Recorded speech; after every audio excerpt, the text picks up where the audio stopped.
قومی اسمبلی نے national forensic agency بل 2024 کی کثرت رائے سے منظوری دے دی ہے۔ بل کے مطابق نیشنل فورینسک ایجنسی کا ہیڈ کوارٹر اسلام آباد میں قائم ہوگا۔ نیشنل فورینسک ایجنسی تمام صوبوں کے لیے بلوچستان اور آزاد کشمیر کو بھی خدمات فراہم کر سکے گی۔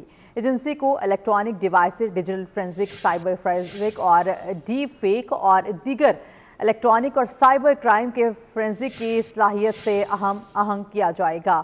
تو آپ کو بتا رہے ہیں قومی اسمبلی نے نیشنل فورینسک ایجنسی بل 2024 کی کثرت رائے سے منظوری دے دی ہے۔ بل کے مطابق یہ بتایا جا رہا ہے کہ نیشنل فورینسک ایجنسی کا ہیڈ کوارٹر اسلام آباد میں قائم ہوگا۔ نیشنل فورینسک ایجنسی تمام صوبوں گلگت بلتستان اور آزاد کشمیر کو بھی خدمات فراہم کر سکے گی۔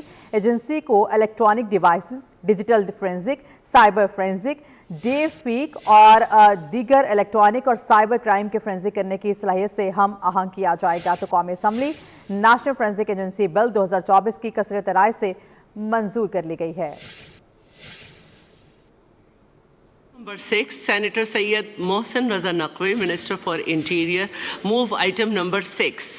I rise to move that the bill to provide for the establishment of a National Forensic Agency, the National Forensic Agency Bill 2024, as passed by the Senate, be taken into consideration at once. اسی والے سے مزید details لیں گے عثمان خان سے۔ عثمان بتائیے گا مزید کیا ڈیٹیلز ہیں؟ ہاں جی بالکل، وفاقی وزیر داخلہ سید محسن رضا نقوی نے قومی اسمبلی میں نیشنل فورینسک ایجنسی بل 2024 جو ہے وہ پیش کیا اور یہ بل قومی اسمبلی سے جو ہے وہ کثرت رائے سے منظور ہو چکا ہے۔ اس کے جو مندرجات ہے بل کے مطابق نیشنل فورینسک ایجنسی کا ہیڈ کوارٹر اسلام آباد میں قائم ہوگا۔ نیشنل فورینسک ایجنسی تمام صوبوں گلگت بلتستان اور آزاد کشمیر کو بھی خدمات فراہم کرے گا۔ نیشنل فورینسک ایجنسی کی electronic devices, digital forensic, cyber forensic, deep fake اور دیگر الیکٹرانک اور سائبر کرائم کے فورینسک کرنے کی سہولت سے ہم آہنگ کیا جائے گا۔ قانون سازی سے ایجنسی کو بااختیار بنایا جائے گا اور فورینسک کے لیے بیرون ممالک پر انحصار کو ختم کیا جائے گا۔ نیشنل فورینسک ایجنسی کے قیام کے ساتھ ریسرچ فورینسک اور ڈیجیٹل فورینسک کے شعبے قائم کیے جائیں گے۔ ڈیجیٹل فورینسک کا شعبہ قومی سیکیورٹی کے معاملات میں معاونت کرے گا۔ ایجنسی لیب اور قانونی نافذ کرنے والے اداروں کو بھی سروسز مہیا کرے گا۔ ایجنسی ڈیجیٹل فورینسک مواد کو محفوظ بنائے گی اور فورینسک ایجنسی بطور ماہر عدالت کی معاونت کے لیے بھی خدمات دی جائے گی۔ قانون کے تحت ایجنسی ایک بورڈ آف گورنرز کے تابع کام کرے گا جس کا ایک چیئرپرسن اور 4 ممبران ہوں گے۔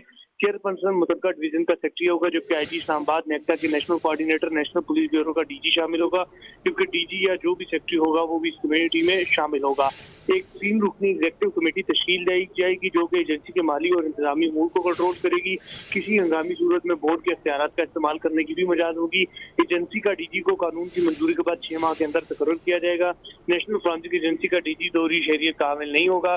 ڈی جی کی تقرری کے دوران وزیر اعظم کسی افسر کو جو کہ گریڈ بی سے کم نہیں ہوگا بطور قائم مقام ڈی جی کی تقرری کر سکے گا۔ بل کے مقاصد میں کہا گیا کہ بل کا مقصد عوامی تحفظ کو بڑھانا ہے، قانونی فریم ورک کو مضبوط بنانا ہے، مجرمانہ تحقیقات اور فورینسک سائنس میں ملکی کی صلاحیت کو بڑھانا ہے۔ بل کا مزید متن ہے کہ نیشنل فورینسک ایجنسی کا مقصد پورے پاکستان میں فورینسک صلاحیتوں کو بڑھانا ہے۔ کلیدی اقدامات میں موجودہ روایتی فورینسک لیبس کو اپ گریڈ کرنا اور ڈیجیٹل فورینسک لیب کا قیام شامل ہے۔ جو یہ بل ہے نیشنل فورینسک ایجنسی کا، اس کی آج قومی اسمبلی نے کثرت رائے سے منظوری بھی دے دی ہے۔ جی ٹھیک ہے، بہت شکریہ عثمان۔